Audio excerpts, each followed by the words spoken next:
Hi friends, welcome back to my YouTube channel. ఎలా ఉన్నారు? నేనైతే చాలా బాగున్నాను. ఈరోజు టిఫిన్ సెంటర్ స్టైల్లో టమాటో చట్నీ ఎలా చేస్తారో చూపిస్తాను. ఒక పావు కేజీ టమాటోస్, మిర్చి, ఎల్లిపాయలు, కొత్తిమీర, ఒక ఆనియన్, కరివేపాకు ఇలా తీసుకోండి.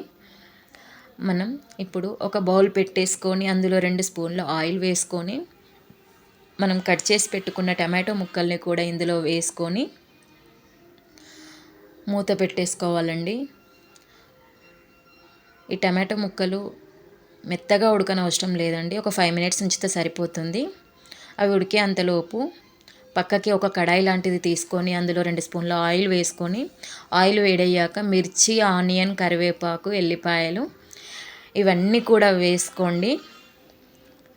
ఫ్రెండ్స్, మీరు ఇలా అనుకొని ఉంటారు కదా, టమాటోస్ కూడా ఇలానే వేసుకొని ఫ్రై చేసుకుంటే అయిపోతుంది కదా, సపరేట్ ఇంక ఎక్స్ట్రా బౌల్ పెట్టి టమాటోస్ ఉడికించుకోవడం దేనికి అండి. ఈ టమాటో చట్నీ టేస్టీగా ఉండడానికి రీజన్ ఏంటంటే, టమాటోస్ సపరేట్ బౌల్ పెట్టి ఉడికించుకోవడం వలన టేస్ట్ అనేది చాలా బాగుంటుంది. ఒక్కసారి ఇలా చేసి చూడండి మీరు కూడా. టమాటోస్ ఉడికేలా చెక్ చేసుకుందాం ఇప్పుడు. టమాటోస్ మెత్తగా ఉడకనవసరం లేదని చెప్పాను కదా, ఇలా పైన స్కిన్ అనేది ఉడిపోతే సరిపోతుంది. ఇప్పుడు స్టవ్ ఆఫ్ చేసేసుకొని ఇవన్నీ చల్లారబెట్టేసుకోవాలి. ఆ తర్వాత ఒక మిక్సింగ్ జార్ తీసుకొని ఇవన్నీ ఇందులో వేసేసి అందులో కొత్తిమీర కూడా వేసుకొని చింతపండు, సాల్ట్ వేసుకోవాలి.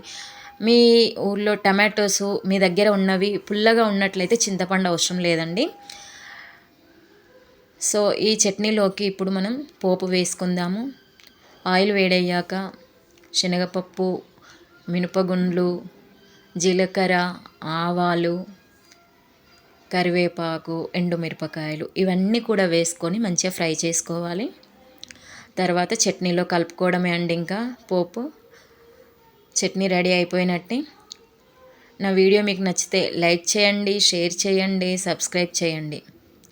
కింద ఉన్న బెల్ని ఒక్కసారి క్లిక్ చేయండి. బెల్ ఐకాన్ ఆల్ అని క్లిక్ చేయండి. ఆల్ అని క్లిక్ చేయడం వలన నేను పెట్టే ప్రతి ఒక్క వీడియో మీ వరకు రీచ్ అవుతుంది.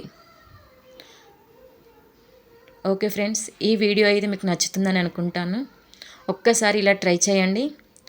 Okay, bye bye. మళ్ళీ నెక్స్ట్ వీడియోలో కలుద్దాం.